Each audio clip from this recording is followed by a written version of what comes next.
Our second panel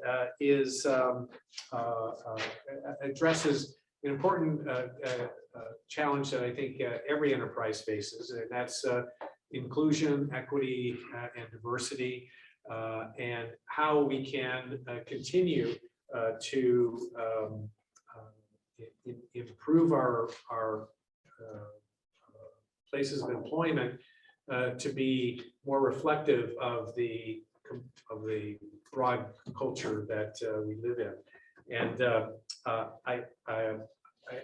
I'll put these on the website, but there were a couple of sort of classic, I guess now, readings that I think I've learned some things from that speak to some of this. I mean, on the one hand, people think of diversity from lots of different lenses, and so we're going to take a very broad view. And so what we'll include here is inclusive and diverse work teams that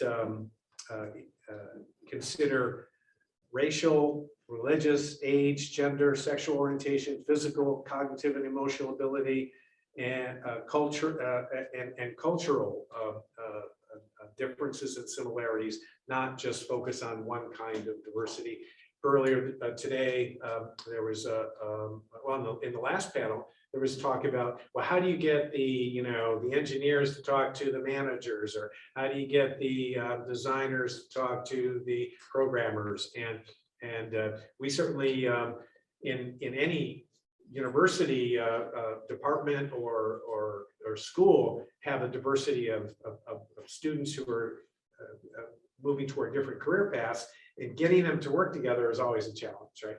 In our school, which sort of grew out of library science 90 years ago to be a more broader information school today, it grates on me when I hear students say, "Are you LS or IS?" Because I point out that, well, it's science singular in the name of the School of Information and Library Science. But that's just the way we are, right? We think about sort of people who think like us or are like us or aspire to have jobs like us. And so we want to take a very broad view of diversity and inclusiveness. And the second kind of assumption is that inclusive and diverse teams lead to productivity, positive culture, innovation, retention, and broader services to stakeholders. And so very often, we only think of maybe that first thing, productivity. And so one of those readings that has been very influential was actually a series of reports that came out of McKinsey Consulting, one in 2015, and then a follow-up in 2018 about, why diversity matters was the original, and then delivering through diversity was the follow-up. And the argument here and the evidence really focused on profitability. That, if you just want to look at it from a pure economic point of view, then having a diverse workforce is going to make you more profitable. And that's great. All right. So wonderful. But I think we really are looking at things more broadly. There's a paper that was a little more focused, and this is in the medical community. And it was a kind of a meta-analysis of 16 different reviews in the healthcare industry. And this was published in the Journal of the National Medical Association in 2019, and really demonstrated not just the sort of productivity gains, but the outcomes, actually, that the patients can get better care, by having a more diversified workforce. And then a really thoughtful piece that I think has gotten a lot of play, published in 2020 in the Harvard Business Review, it was called "Getting Serious About Diversity," and it was an opinion piece, but it really, looked at going beyond the business case to value learning, innovation, creativity, flexibility, equity, and human dignity. And I think that's really what we want to be talking about here, is how do we try to take a broader view? Because in today's world, especially given the pandemic, the whole issue of wellness, well-being, work-life balance has become, I think, a much more significant factor in people's decisions about whether to stay, whether to go, whether to accept a position, where to apply, and so on. So what we've tried to do in our entire conference is to look at kind of a broader view of how work is changing. And so this panel will address this broad sense of diversity and inclusiveness. And then tomorrow's panel will really focus more on sort of the digital well-being side of things. And of course, there'll be overlap, just like we will have overlap with the keynote and the first panel. Another kind of assumption that we've made in thinking about this is that what are knowledge workers? And we talked about that earlier this morning, but they have to do a lot of things. I mean, they have to have some expertise in some area, right? So it's it's not, they're not complete generalists. They have information management skills. They have communication skills. And they take responsibility and or are accountable. And so this gets to some of the discussions about auditing and so on. And from an equity point of view, you might say, well, if I'm high-level manager, it's my job to maximize productivity. I think I should monitor the eye movements of everybody while they're working at my place. And if we flip that and say, and I can get great data, I can know, where are they looking on the screen? How are their, eye patterns are, and make a lot of inferences. Should I do that? Whole different issue. But if you think about it from the employee's point of view, I mean, we can do this today. Basically, every laptop's got a camera. Now, usually we know the camera's on when there's that little green light, we think. How many of you put a little piece of tape over your camera lens? You don't have to raise your hand. There's actually a market for these little things that you can slide over. So we're not alone. But these notions of what is it that we can be doing, what is it we should be doing, and if we are doing things that we have questions about, is there informed consent, is there an agreement, so that it's not just focused on output and productivity, but it's focused on people being valued, people feeling like they're part of an organization, they want to be there, they want to do well. And so how do we do that is, I think, an equity and diversity and inclusion issue. Technology can influence the workplace and these feelings, as well as the outputs at various levels in the sort of talent management life cycle. Job descriptions. When you write a job, I'm writing a job description right now that is making me very unhappy because it's one of my top people who's leaving, and so writing that job description has not only the fact I got to get it done for HR, but this is like my my key partner in helping me manage a major portion of my life. I not only have this sort of sense of losing a friend in a sense and a partner, but also trying to imagine how can I write a job description that takes those things into account. And would I turn that over to a machine? Yeah, I think so. No.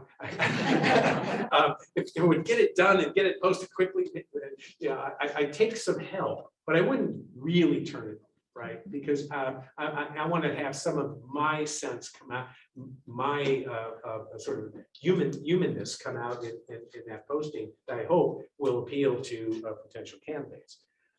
So the recruitment whole process and language, do you run your postings through algorithms that sort of at least look for language sorts of issues?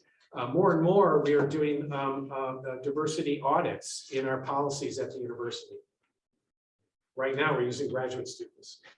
We pay them to read through hundreds of pages of policies and try to, identify gender biases or racial biases, or the things that are actually relatively easy to point out. They may be able to be turned over to some automated processes. But the harder things are, would this policy actually harm someone from an underrepresented group? Would it actually lead to some sort of biases in how we do operations? Whether this be a policy for, in our case, tenure and promotion, or hiring, or giving raises each year. Yeah, that too. The second kind of a piece of this life cycle is once you're on the job, how do you get onboarded? How do you get trained? How do you stay abreast? And again, technologies are being leveraged there. We're not using VR yet, but I suspect that there'll be more and more VR training. We have a ton of online training, right, that we use for our new employees, or when people move into new positions that they're required to do. And it's getting better. I mean, it's not quite as kind of cardboardy as it used to be, but we're not doing immersive things in which people are put in situations where they actually have to feel things. One of my colleagues just got a grant to do this for physicians in radiation oncology. And so, one of the scenarios is a physician at home with her spouse talking about how stressful it is to try and determine the right radiation dosage for a given patient, and what the ramifications could be, and how she feels about that experience. And that's something that with maybe VR we can begin to sort of make a little more real for that physician in training, who now can understand some of what they're signing up for. How do you facilitate communication and the ongoing process of people being successful at work? We happen to use Teams. People use Slack. People use all sorts of other sort of channels to try to keep people engaged. I need Teams training. My Brianna and Lori and certainly Susan will tell you, I'm not a very good Teams person. I want to still use email. And they're working on me. I'm getting better, but it's a style. It's something that as a manager, I'm learning, and some of it is it's okay, but a lot of it is just, do I really have to do yet another application? Tracking and monitoring and evaluating people throughout the workplace, huge factor for people staying or people leaving, people feeling happy about their job. And we can track and monitor a ton of stuff now. And again, should we? And if we do, how do we do it in an ethical way and an informed way? And then, of course, the various kinds of equity issues with pay and rewards and HR actions. So all of those things that we as managers have to deal with are now being touched and influenced by various kinds of technologies. This isn't a technology panel. I mean, we're going to talk mainly about issues And so it's not about, oh, and here's the system that, you know, really has nailed it, unless you have those, that'd be great too. But mostly it's, what are the things we have to be sensitive to? So with that little introduction, I'm going to introduce our panelists. We'll go in the order of which they appeared in the program here. Patty Carroll is Executive Vice President for Human Resources at Ebsco. Ebsco is a large corporation that has a very big information management component to it, as well as having fishing rods and other good things that, at least that was my first experience with Ebsco many years ago. Patty is based in Boston and has been working to broaden pipelines in recruiting, shifting conversations toward meaningful work, and supporting affinity groups within Ebsco. And one of the things that when we talked via Zoom, I was fascinated by is just how you know, as a corporate leader, things start to shift from sort of individual, either units or people, to more corporate strategy. And how does that happen? Because those are changes that can't take place just overnight. Our second panelist is Luca Blanzuoli. Luca is a director in the investment banking division of Credit Suisse here in RTP. He specializes in process engineering. He manages technical teams here in the RTP offices, and has been a wonderful partner with SILS to host student projects at Credit Suisse, and worked with these students to really on focused semester-long projects. He's also undertaken an initiative to support cognitively challenged people at Credit Suisse. And so I'm really also pleased to have Luca here today. And then finally, but not least, is Demetris Cheatham, who I just met today, but I heard her a bit of a snippet of a talk she gave at UNC some time ago, and Lori Haight was like, "You gotta get Demetris here." And so she's a senior director for diversity, inclusion, and belonging strategy at GitHub. She's been at Red Hat and done teaching. She's served as a chief of staff, director, or related roles in various tech, consulting, finance, not-for-profit, and government industries, and is a popular speaker. And so we're also happy to have Demetris with us today. That's the panel. The rules are they each get some time to say whatever it is they want to say, and then we will open things up to questions. We've all agreed to a suite of questions that we can ask if you won't ask them, but we want this to be interactive. I think that it worked pretty well with the last panel where people in the audience were actually getting engaged. So that's what we would, like to have, is more engagement and conversation rather than just a series of presentations. And with that, you can see I'm a professor. I can never shut up. I'm going to turn it over to Patty. Thank you. I'm very pleased to be here to be talking about DE&I. And I've learned so much this morning, hearing the other panels and different perspectives.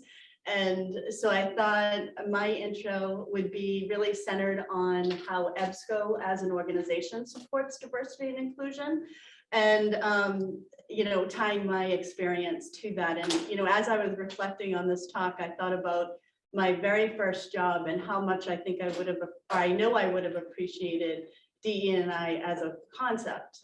When I was in high school, my first job was on a construction crew. And I did that through high school and college. And so for 6 years, I was the youngest and the only female on the job site. And it certainly had some high points and positives, but I can assure you that there were some often times where diversity was not, or more, I would say inclusion wasn't really a priority. So I think that drives a lot of my behaviors at Ebsco and a lot of my focus. And Ebsco, I've been there 3 years, and since then we've had a real push in this space, and we've invested a lot of time. And so I thought it would be helpful just from an organizational standpoint, to share some of the things that, we focused on, and, some of the learnings that we've had. And one of the primary, I would say, themes on making DE&I successful as an organization, certainly commitment from leadership, but also really embedding DE&I in every single thing we do. So it's never just a one and done. And I loved the earlier presentation about it's all about these small steps. And we've really had to pace ourselves in terms of, appreciating the successes we've had. In terms of embedding DE&I in all of our activities. Some examples of that would be for performance management. We obviously measure how well people do to goals and how they perform in their job, but we also measure how they do that with a DE&I lens. So one of our core competencies is treat people with trust and respect. And that is really key to the whole DE&I muscle of how we want people interacting and achieving their goals at work. It's also been really important for our staff and leaders to prioritize DE&I initiatives at the individual level. So it's really tempting, particularly in large organizations, that people rely on management or leadership to really do everything and centrally manage these initiatives, when success is really built on each individual's action. And so we've spent a lot of time, certainly we have corporate goals, HR is a big partner in that, but also we've spent a lot of time on bringing it down to a division goal and then at the individual level. So every employee at Ebsco has a DE&I goal. It could be a training gap that they're addressing. It could be, I'll share my goal. I joined a group called Girls Inc. in Boston, and we, for the high school students, probably have heard of it. For the high school students, we rewrote some of their resumes. We did mock interviews. We really helped them prepare for their jobs. But we also had some younger students where we did literacy programs. We'd go and read to the students. So there's 18 people in HR, and we each had one of those goals, and we chose to set our individual and department goals together so we could have the biggest impact. And I would like to recognize UNC, happy anniversary, because one of the biggest things that we've done is really taken the time to invest in where people care about diversity and inclusion. So we're very mindful of who we associate or partner with. And we've done that with the UNC CHIPS program, with some of the internships. And we really just want to partner with other like companies who value diversity and inclusion. And it is the right thing to do. Certainly it's more profitable for organizations, but it's also just the right thing to do. So we look for these organizations and invest more time and money. And that also goes with training themes that we've had. I loved on one of the slides before, maybe we were talking about psychological safety. And that's been a huge push at Ebsco, where we heard from our employee survey that there are some people who don't always feel safe sharing their ideas. And we realized from a company standpoint, the worst thing you can do is have an introvert, and I'm an introvert, so I can say this, have an introvert in the audience who might not be very comfortable with sharing their ideas because it could be very different from their colleagues or their boss. And so they keep quiet. And it turns out that that idea is the most innovative and profit generating idea. And you've just lost it because you don't have psychological safety in your organization. So we heard that from employees. We ran consultants came in, we did training for leadership. And companies that do this, you have to be very strategic with what you deploy, what your expectations are for that training, because it's also very expensive. So, you could have some of these trainings are 6 figures individually for each one. And for small companies, that's a big investment to make. I guess the last, to Gary's point with the job descriptions, I'll talk a little bit about HR. I'm obviously in HR. And our big pushes have been increasing diversity through hiring. And there's a whole network of, groups that you can hire from, or technology that's used to make sure that you're sourcing properly to, companies call it expanding their funnel. And what that means is you're casting a wider net to make sure you're getting the best talent. And that's really important in an organization. So as Ebsco wants to become more diverse, we need to bring diversity into the organization. And so we've done that by expanding our funnel, making sure that where we advertise for jobs, we're using technology to understand where we're generating the most talents or the most pings. So technology is very much our friend there. We're also, as Gary mentioned, with job descriptions, it's very much about the language and inclusive language. And you never want to really post a job with a lot of internal company lingo because you'll lose external candidates. They don't know what that means. So there's a lot of apps and technology that's generating job descriptions, not to write the description, but audit it to make sure that you're using inclusive language. And so those are some of the highlights that from a company level that Ebsco is doing to support diversity and inclusion. Hopefully I'm going to do justice to this panel. I'm not an HR expert, and so I'm here to tell a story I'm very proud of. And so Gary said, I manage a team of engineers, software engineers, and we do automation, AI, intelligent automation. So AI applied to automation. So you can imagine it's a little dry, but instead it isn't, right? So I have a very diverse team. In fact, I don't know what anyone does at any given point in time, and I'm sure they're working hard on what they're supposed to do. And that's worked out very well, right? But the story is about, I think in 2019, I was pre-pandemic. I was sitting on an innovation budget, and NC Teach, which is a group, I think governmental sponsored, that helps people in the spectrum to get into the job market, right? So they have a mechanism that's they borrow from the Singapore government, which really takes care of the full spectrum of getting people in the door, prepare for interview, and as they are onboarded in the company, support them throughout the initial stage, which is could be a little traumatic, right?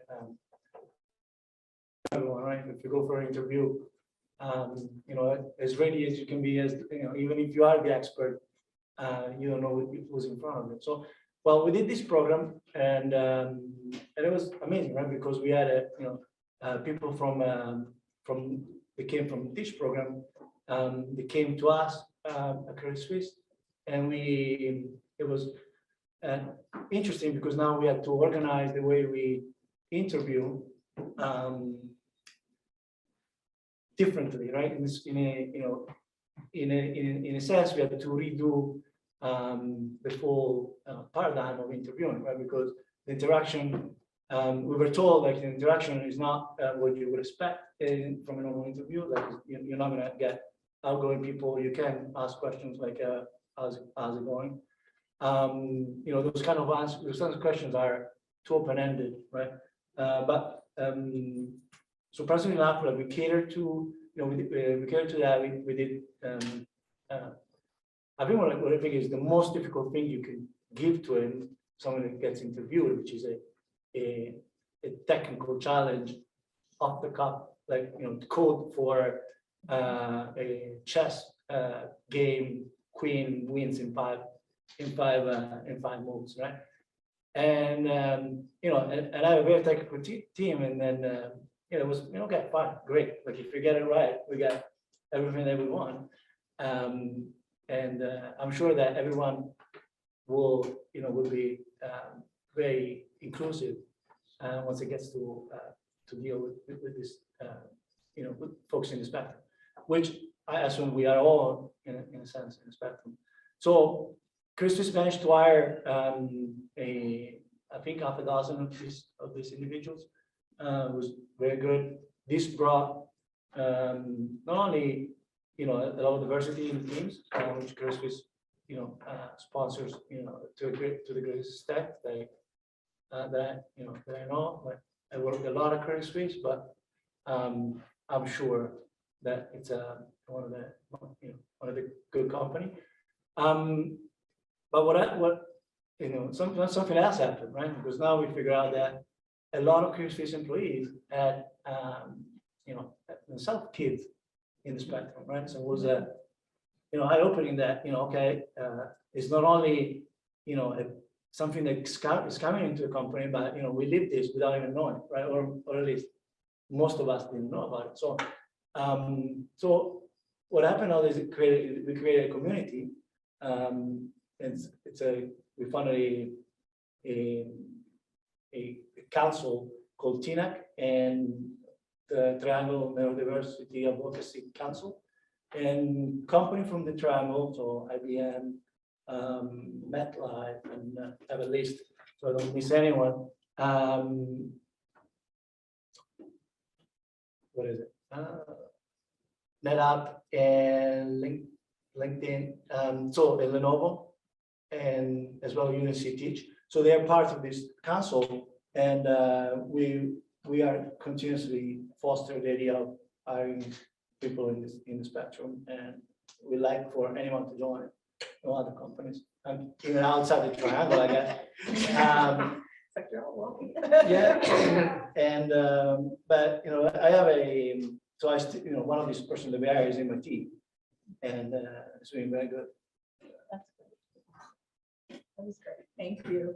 Can I just sort of ask a quick question? I mean, I was fascinated by the change in the interview about sort of being not too general questions and then not expecting this kind of dynamic interaction. I mean, how did you get your interview team ready for that? Well, I've been in all interviews, so and I still ask that question, but in a very inclusive way, right? So I wasn't expecting necessarily an answer, but it was more for my colleagues, so that they will be in a normal setting, right? Also to lower the expectations going forward. I still ask the person who works with me that same question every time, and it's getting better and better, because ultimately, he understood what is the kind of dynamic, right? And and he's not anxious of what he should answer, right? So I'm not. We really know. Nobody's is expecting an answer to that question, right? So it worked out very well. So. Thanks. And as a follow-up to that, as we jump into the panel before I introduce myself, is I've seen some companies, really working with neurodivergent populations, they've lengthened the time of the interview. So instead of it being 1 day or even 4 hours or something like that, it might be a 1-week process where you're engaging them in so many different ways. And so it's very strength-based and really goes to the, the individual candidate versus putting everybody through this one way. So just wanted to jump in there. Sorry. Hi, everyone. I am Demetris Cheatham, and I am so delighted to be here. I'm always delighted to come back to UNC Chapel Hill. So I went to school, North Carolina A&T undergraduate, computer science major. I was a hardcore C++ programmer. Don't ask me anything about programming now. I'm fully retired from that. But over the, after I graduated from A&T, I just took a lot of twists and turns in my career across a lot of different industries, in which, Dean mentioned earlier during my intro. And I found myself, as I look back on my career, doing DEI work without me even realizing it, whether it was the executive director of the National Bar Association or chief of staff for a Washington, D.C. elected official. All of them had me doing something dealing with racial equity and economic inclusion. And so I came with that social sector background, that philanthropy background, government, understanding policies that impact DE&I. And so once I moved back to North Carolina about 3 years ago, I had the opportunity to think about what I wanted to do next in my career. And so I came back to my first love, which was tech. And then I said, oh, I have this DEI experience. And Red Hat at the time had an opening for their global diversity, equity, and inclusion leader. And so that's how I ended up at Red Hat, pretty much leading diversity, equity, and inclusion across the entire HR talent lifecycle, from recruiting, hiring, to onboarding, the career development, leadership development, leading the ERGs, all the way up to succession planning, and even when they leave the company, right? So just thinking about it from, beginning to end of the talent life cycle for each of their candidates. And so about 1.5 years ago, GitHub approached me And I was very intrigued because they were looking at diversity, equity, and inclusion in a much more holistic way, just not from an HR perspective, but from how do we impact and change the industry of open source, which is where they are in. And so they said, hey, we don't want you necessarily, we have someone leading it for HR. We want you to think about our platform. When I started about 18 months ago, they were at 50 million developers on their platform. Now they're at about 75 million. And we're marching quickly to 100 million on our platform within the next year, year and a half. And so they said, how do we advance diversity, equity, and inclusion on our platform? Millions of developers. And so that had me think about an opportunity to really impact generations and entire industries and move the needle in all of tech instead of just one company, which that is such important work. But we just felt that tech had a bigger role to play in diversity, equity, and inclusion. And so when I started at GitHub, I said, okay, I'm here now. What do you want me to do? And they're like, oh, we need you to figure that out. And so I just went and started talking to as many people in open source that I could. And one of the things that struck me was looking at so many people, doing so much work in diversity, equity, and inclusion. DEI is a $15 billion industry a year, annually, $15 billion. This does not include the over $35 billion of pledges towards racial equity that happened after the murder of George Floyd. There's a lot of money, a lot of energy, a lot of resources, white papers, you name it, podcasts, conferences that's being promoted and used to help with DEI, but the numbers aren't changing.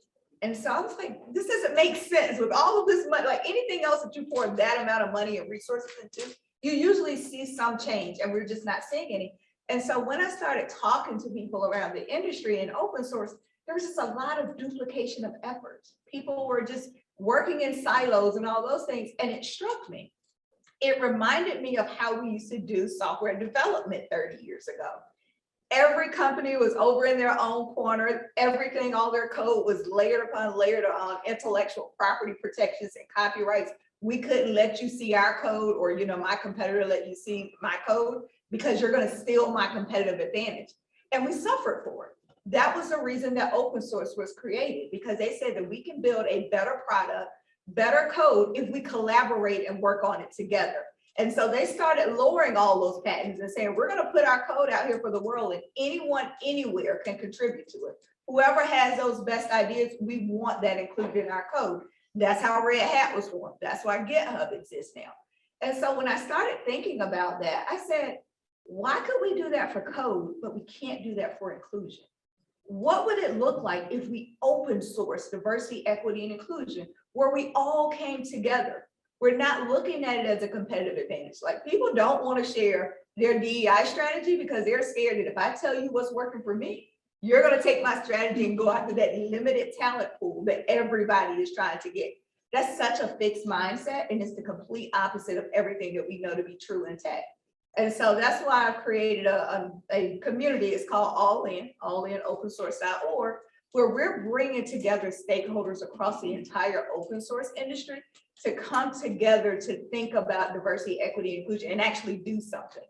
Do whatever you are, what you are true to your mission. That's what you bring to the table versus all of us duplicating efforts and going to recruit at these same schools, going after those same students and all those things. We're widening the talent pool. And I can tell you, when I started this, people said, there's no way you're going to get top companies to come together and share their strategies and coordinate across talent pools. Well, in our inaugural year, just our pilot year, we have 7 major companies: Microsoft, GitHub, Red Hat, Cisco, Fidelity, Intel, that are all part of this. And I have a waiting list of about 20 other companies. All of them said, I don't want to sound like the Matrix or something. They're like, you are who we've been waiting for. Like, they're like, we just needed somebody to just come and bring us together. We knew we couldn't solve this ourselves, and we just needed somebody to convene us. And GitHub was the perfect place to do it because we kind of sit in the middle of that ecosystem. So that's what I'm working on, just this new approach, a different approach. And the thing that I'm really optimistic about is that software development, tech, open source, we've been there before, we know how to do it. And we're going to apply those same lessons learned and those principles that made us success with collaborating on code to DE&I now. So delighted to be here. Thanks, Demetris. So I've learned two organizations, All In and NC Learn. And I think I said Lenovo instead of Red Hat. Sorry about that. No problem. Three really experienced and interesting panelists. We've got a set of questions we can go to, but would open things up to you all to engage. You know, what the questions that I've got listed here that people have seen have to do with identifying and recruiting, onboarding and developing, managing, retaining, and promoting, and then strategies and tools. We've already heard about some of them. Developing cultures within enterprises, and then either wins or loss cases where technology has either done a good thing or gone awry, and then any advice that people would have for how we help our students be prepared to work in a more diverse and inclusive environment. So, wow. Can I ask a quick question? Some example of people on the spectrum. So it seems hiring these people, recruiting these people, going for the interview is probably the easiest step on the way. When it comes to integration of these people in the actual processes of the organization, letting them interface with the customers, how do you create the infrastructure support? I mean, any thoughts on integration of these individuals? The selection doesn't seem to be the most vexing issue. Yeah, it's the key is the support, right? So I think, and then the when you're on the spectrum, you are on a certain part of the spectrum. So you're good at you tend to be good at some things and not another. So it's about discovering, and this is true for every person. It's about discovering your strengths and weaknesses and pair you up with someone that will cover for you in the part where you're not good. So I mean, I always go with someone in my team in meetings to cover for my weaknesses, right? So if depending on the meeting, I can bring a super technical person in my team, or I can bring the extroverts in the team, right? And I sit right in the middle, so I'm not, at the same with the person that we have in our team. We tend to pair and support it in meetings, at home. Like we had 2 years of pandemic. Again, we checking in and out, right? So it becomes, as we do check in, and you don't realize it with other folks in your team. So in theory, you're already doing it. If you are a good manager, you're already providing support, right? But that's a very good question, because it's to scale a program like this, you need to think about it, right? One thing is to pilot it, but scale it requires thinking and requires good people. So problem not solved yet, but we'll work out, and that's the workout in my story is a network of support, which is though not specific to this person. It worked out well for the team overall, which we were already working that way before. Yeah, I could jump in here. We had a young man who was I don't know where he is on the spectrum, but he was extremely focused. He could do really fine work all day long, as long as it was very focused. And he worked for us for several years, doing things like scanning documents, train him on a task, great. And it worked out well. It was good for us as a school. It was good for him. But the sustainability question, I think, or how do you, is an important one, Mohammed. And I think there are two things that I guess I take away from that experience, which went on for several years. First was people who got to know him, which was really hard because it was not very social. Became not only his champions and advocates, but his protectors if needed. And over time, he would come to social events, and that was hard for him, but he came, and over time, I'm not sure he didn't change, but he felt like he was part of the team, and people then learned that he was part of the team. And the second point was that we became better because he changed us in the way, academics can be kind of egocentric. You might have noticed. It was a breath of fresh air. And so I think this is it's not a one-way street. I mean, we have to provide mechanisms for support, but we also become better and we learn and ourselves benefit. The other thought I had had to do with affinity groups, and I know Patty, you talked a little bit about affinity groups and how you support affinity groups. It's not like you just want to say, oh, here, you guys go, form your own Slack channel or your own Teams channel. I mean, yeah, they can do that on their own, but are there examples that you've all sort of seen that seem to work for the panel? I can, for affinity groups, we call them ERGs, employee resource groups. There's different phases an organization goes through. Some organizations just want to say that they have affinity groups, so they can put them on their career pages, but really the successful ERGs or affinity groups are those that participate in business decisions, give feedback to the business on direction. For instance, when we have a very active, I think it's our oldest ERG, Women at EIS.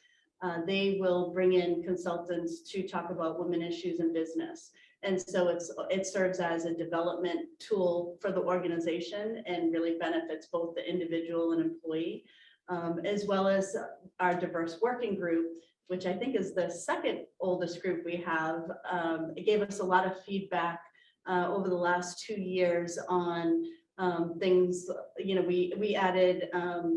We consolidate our holiday schedule, which seems like a small thing, but we had different parts of the country celebrating different holidays. And as Duncan knows, this was getting to be a problem for the organization. And we had a large group who really wanted to recognize Juneteenth. And so this group was fantastic with really, getting feedback from the organization, getting business and leadership support. And, we added the holiday, we got everyone had the same holiday, including Juneteenth. And so I think it's really embedding them in the business for us and getting feedback on real product issues, like you mentioned, really having them intertwined and not just a group that supports issues, obviously, that we're all passionate about, but really bringing them to the business and using them as consultants to the business with different perspectives. Yeah. And to tie to, all of these, whether we're talking about neurodiversity or employee resource groups, one of the largest employee resource groups that we're seeing growing in numbers is the neurodiversity community of belonging or employee resource groups. Women as well, employee resource groups and neurodiversity employee resource groups, they are two of the ones that kind of cuts across all other demographics worldwide, right? Like it's not a particular location, it's not a particular socioeconomic status, it's not, race, it's not based on any of those. neurodiversity touches every single one in their lives. And to the point that Luca was making during the introduction, we even saw people who parents might be on the spectrum, or their children are on the spectrum, or their next door neighbor, and they joined the neurodiversity communities of belonging because they want to learn how to support them better. And so even people that might not necessarily, identify as being on the spectrum themselves, they want to be a part of this group. And so we've seen that we've had to support neurodiversity employee resource groups a little bit differently as well, because you'll have them, they'll have their Slack channels or their means of communicating.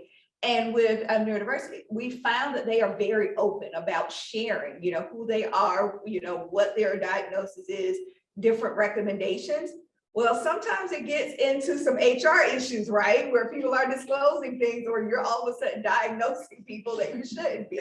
Also, there's some things that, we have to be, cognizant of, when, someone might take a conversation in a very dark place and they're thinking about hurting themselves and those things.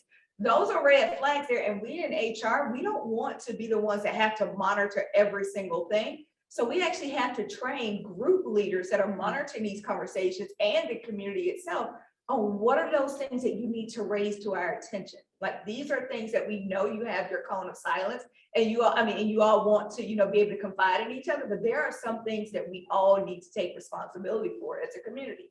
And also, I want to just add, employee resource groups are great at advocating for benefits that we might not be thinking at the corporate level. So whether or not they need additional support, or they need additional trauma support during a pandemic or things like that, or if they need, coverage around counseling. Everybody has their employee assistance programs, but sometimes there are things that they might need counseling for that falls outside of that. And so they actually help us understand what their needs are and bring it to us, and actually help us look for additional insurance carriers or other benefits that we need to add as well. Actually, that's a really important point. One of our groups, our Pride group, was recently, I'd like to give them credit with transgender benefits, benefit changes within our organization that we had been pursuing for quite a while, but the Ebsco Pride group really pushed it. And so recently we've added more benefits in that area, and the group is very pleased, but they were really the catalyst behind it. Yeah. Yeah. I had a question. I know we brought up the Amazon example on the recruitment side of things this morning, as far as how it was actually a DE&I initiative to use AI to really pull resumes and screen resumes, and then ended up finding there's bias baked into the data. So I guess, thinking about tech, how could you use it? Knowing that there's bias in baked into the data, there's also bias that all individuals on a team are going to come in. So in looking at that example, and especially in organizations where historically there are certain groups that are attracted to certain functions. So if you're trying to diversify a group, how do you then make that attractive to the person who represents the diversity in that group?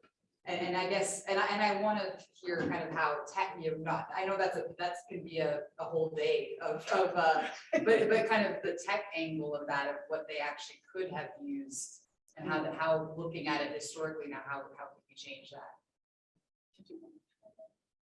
Sure. Oh, well, you're the AI guy. Well, I am the AI guy, but I don't know how HR uses it. I got it. We can tag team it here. We can tag team it. I have an answer though. Yeah, go ahead. Later, after you. Whatever you said. I think it comes down to checks and balances, right? So I've been astounded now that I've been in this work, looking at other companies and talking to them, and they're willing to share it with me, just the sheer volume that some companies have. I have one company that I've been talking to, and they said that they hired 13,000 interns a year, 13,000. And they're like, their applications are usually about 240,000 a year that they get, that they're trying to fill for those 13,000 seats, maybe even more. And they have to use AI. You don't have enough, people power to go through that many resumes. And so I know that I have been on the other side of that, where I had an open rec, put it up, and I got 3,000 applicants in 48 hours. And so we sent it through AI. And so what I did was went on a weekend, got a big, very big bottle of wine, and I pulled about a third of those applications, and I sat through in a weekend and just went through them. And I looked at what the AI system returned to me and said who were the qualified candidates. And I looked at those that weren't qualified, and I was looking to see what was missed. And so I went back to the team and said, hey, you didn't recognize this type of experience, which is exactly what we needed. And they were like, yeah, it was a program director, it was like more of a checkbox. So I think that we can't rely on one thing.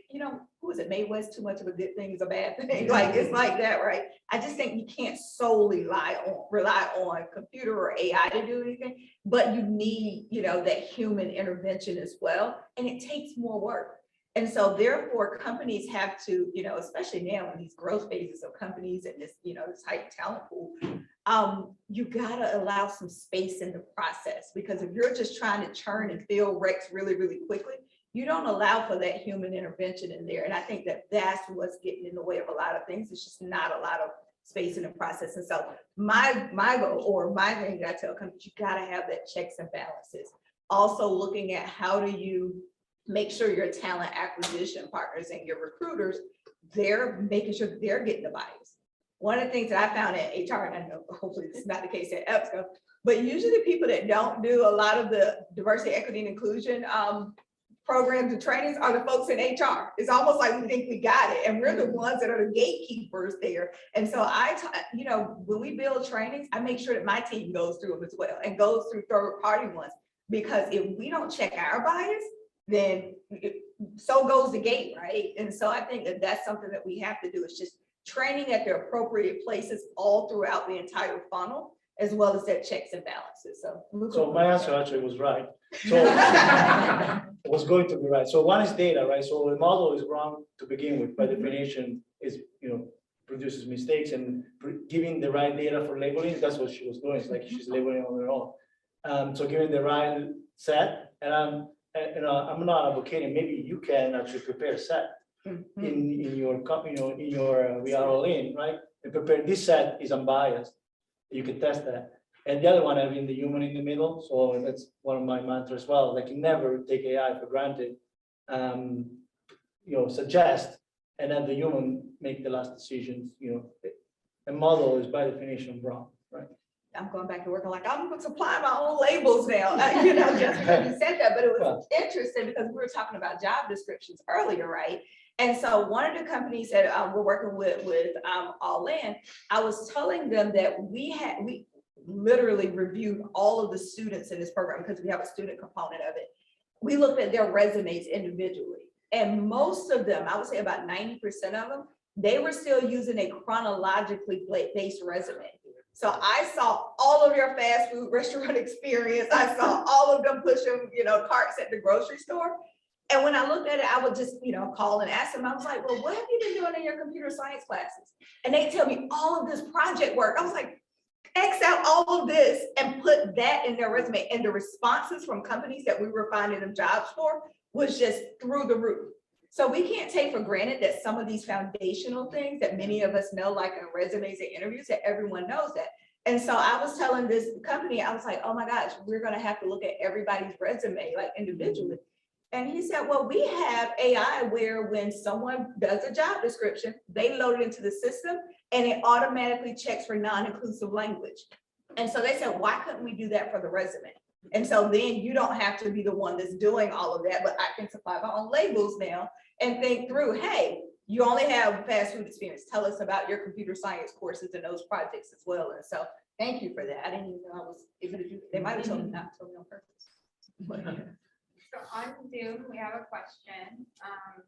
One of the participants asked, I'm a Black female non-traditional student, i.e. older, who's now looking for jobs with tech firms, specifically in product management and UX roles. How do I deal with some of the negative assumptions being made about me as an applicant? First of all, I want to say Ebsco has openings. Yeah, you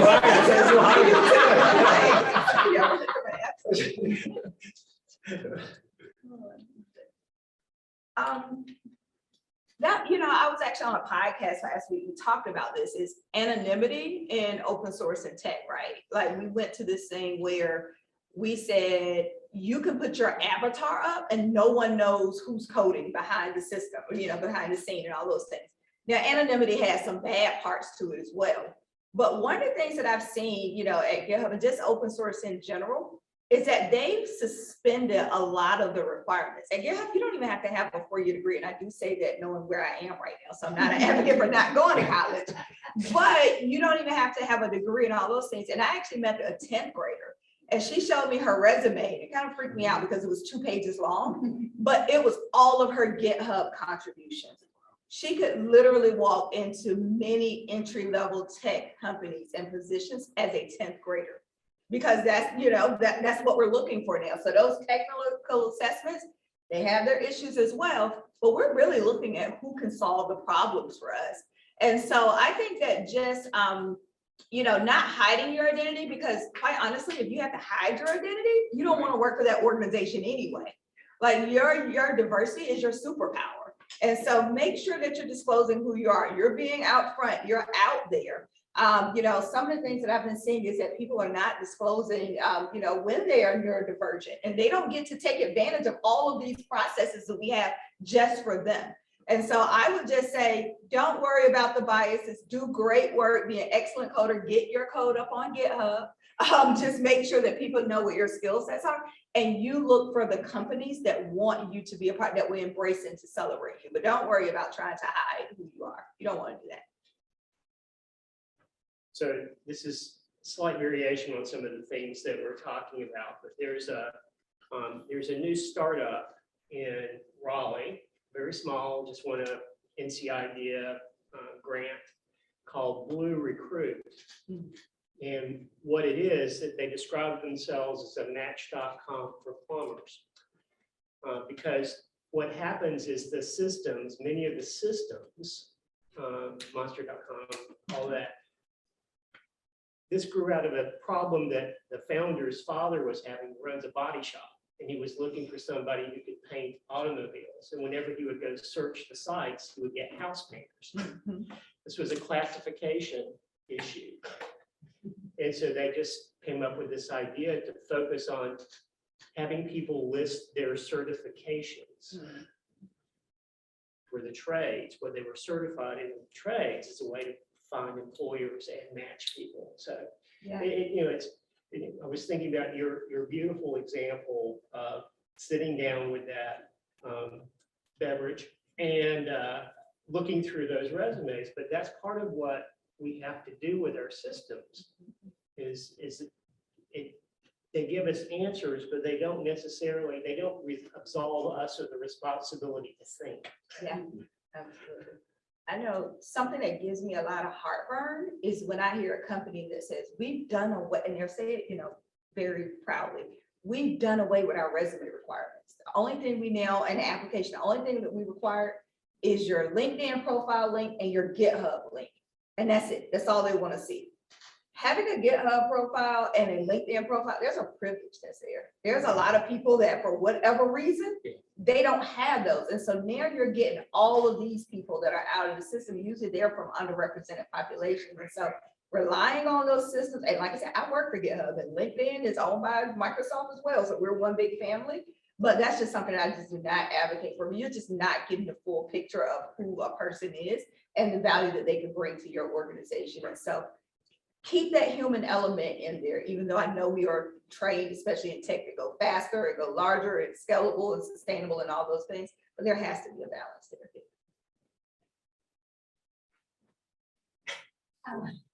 I had a question about when people are hired and there's onboarding, any DEI components of the onboarding in terms of training. And I would think that generationally, there'd be more acceptance of DEI modules in the onboarding than potentially who's already in the organization, but I wanted to hear about how it's being received for DEI components in onboarding. Yeah, onboarding, you know, we've, over the last 2 years, have invested a lot of time there because particularly with the inclusion piece, getting people on board, comfortable and producing as soon as possible. But in terms of DE&I, we require DE&I some module training. And when someone first comes on board, we talk about, our diversity statement and, some of the ERGs or affinity groups, and we have them go through that training. And that's the same time that we're also introducing mentorships and that type of thing to get people on board. Just following up on that, how do you know the training is effective? Or how do you calibrate the effectiveness of that training? Yeah, that's probably, more difficult than just rolling it out. But in terms of effectiveness, we can see it, well, first of all, with our employee surveys year over year. Every year we run a diversity and inclusion survey. So we see the results of that training. It's kind of young in the cycle where we're only on year 3 for really diversity and inclusion questions and focus. But also I would say we see the effectiveness within the group and the reduction of employee relations issues, particularly around psychological safety. You see, less employee relations. You see leaders really using the tangible things that they've gotten out of the training. How when they introduce concepts or big team meetings, we expect the leaders of the companies to make sure that everyone has participated. And so more, I guess it's more the productivity of the teams and then through the surveys. Yeah, I would say in general, like the GitHub all-in program, to the extent that each of the companies, which are not just their programs or process approaches. By the way, I come from the tech world where there are all kinds of programs and everything that are always, I won't say bottom me because I was responsible and I went on my career for implementing programs, the effectiveness of them. How do you calibrate the effectiveness? It all sounds good on paper for sake of argument, but is it really effective? That's a hard one. Yeah, and also looking beyond just kind of the first wave of data, like what's behind there. Like one of the things that I've been talking about a lot more recently is like net promoter score. Like in most employee engagement surveys, they're asking, how likely are you to recommend this company to your friends? Most people are going to say, yeah, good. Usually those numbers are 80% high. And then I'll say, well, how many people are actually referring their friends here, right? And then those numbers go way, way down. I was like, so most people will say net promoter score is high and then don't even take that extra step. And so I know as engineers, we love data. We love data, but I've also seen engineers kind of hide behind data, or tech companies, not just engineers, hide behind data because they're like, hey, we're good. As part of All In, we partner with the Linux Foundation and we ran the most comprehensive DEI survey ever done in as part of open source. And what came back was a number that said 82% of people in open source feel welcome. They strongly agree with the statement. I'm telling you, most companies, if they got that number on there, they were like popping bottles and like, it would have been like a really great time. But I said, that still means that 18%, almost 1 in 5, do not feel welcome in open source. And I said, what are their stories? What are their experiences? Because those are the experiences that's probably keeping millions of others from even want to enter into. And so we started focusing on it. We celebrated the 82%, but focusing, that's what diversity, equity, inclusion is. It's giving voice to those who are not in the majority. And most people will just look at the data, and if the number is a green arrow, or if it's a green arrow, they're done and they're moving on to the next year. And so going that extra step, going that extra mile is really, really important. So companies are using AI to look through the pool of resumes and find candidates. How can we turn that and use AI to support for the students who are looking for entry jobs, give feedback, improve their resumes? Yeah, you almost answered the question with the question, right? Yeah, doing all of those things is just, you're able to give a lot more feedback to a lot of other students. So the reason why we came up with the name All In is because there's a ton of programs out there now, boot camps and all those things where you kind of go through and you give the students a coupon code and you kind of send them on their way. and the numbers aren't changing. And so I said, what if we took a more holistic, comprehensive, we meet students where they are, if they need coaching, if they need more interviewing, if they need this, they need mentor, we're gonna give it to them, looking at each student as an individual. It's been beautiful.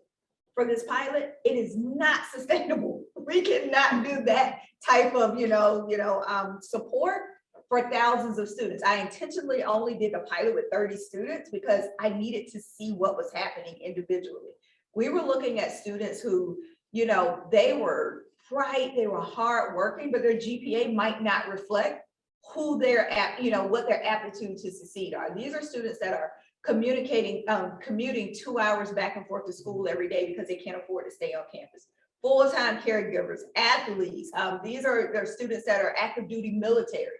So life is happening to them. So they can't be in their books all the time. So their GPA is not reflective.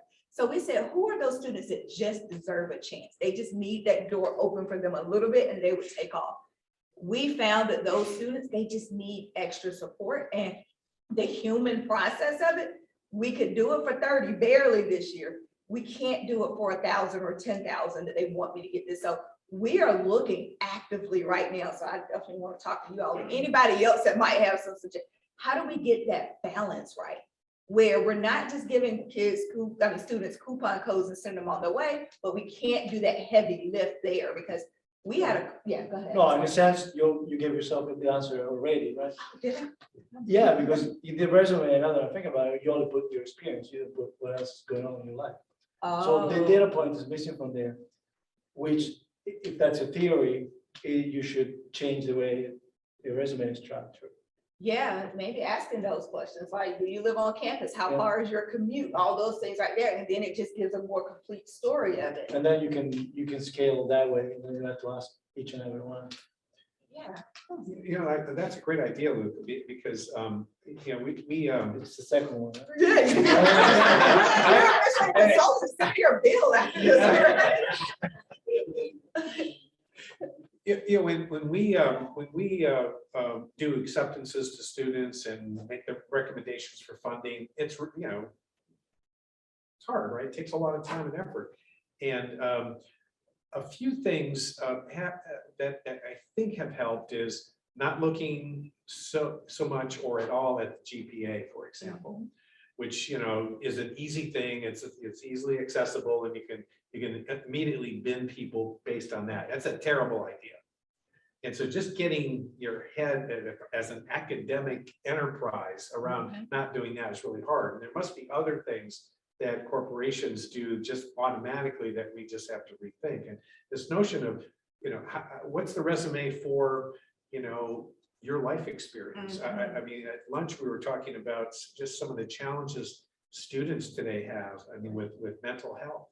I mean, not all of us really, but we can't get enough counselors on any university campus across this country to really support students. And so, is there a way that we can begin to, it's like we give people, pandemic tenure clock extension. We're trying to make these other kinds of I guess, adjustments to our way we operate in order to be a little more compassionate or understanding. Can we create those things? I mean, it's not AI, it's just good human, thinking that eventually could be built into our systems. And this whole discussion has just got my brain, running with what are the things we can do to better identify the people who aren't even in the pool. Yeah. Because even we were looking at this for summer internships, like we're having students that are applying for entry-level jobs and companies are saying, but you don't have any summer internship experience. So through All In, I'm speaking to some of these students and they were like, during the pandemic, we were like, oh my gosh, we're going to be able to have all these other interns now because they can be virtual and we don't have to, we can get them from anywhere. These students, many of them here in North Carolina, they said going virtually was the worst thing that could happen to them because they lived in rural parts of North Carolina without internet access. So they couldn't participate in summer internships. And so imagine if a company is looking at them and saying, you don't have any internship experience without understanding, they physically could not do a summer internship. those are the pieces that sometimes that data and relying just on data and AI will miss. And so how do we, get that complete picture there? And even looking at the model of summer internships, it's not summer in the global South, Asia Pacific. So those students do not get to participate in summer internships with these global companies. So they're missing out. So it's so many different things that we have to have that human intervention, that innovation, that willing to set aside those business models that have worked for us for so many generations. They're just not working anymore. And we have to be brave and courageous enough to try and do it a little bit differently. I think we're at time. I thought I saw one. Mohammed, did you have a question back there? No, that's fine.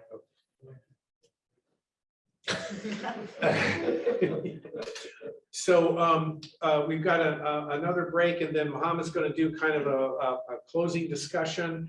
Let's thank our panel for engaging in very thoughtful.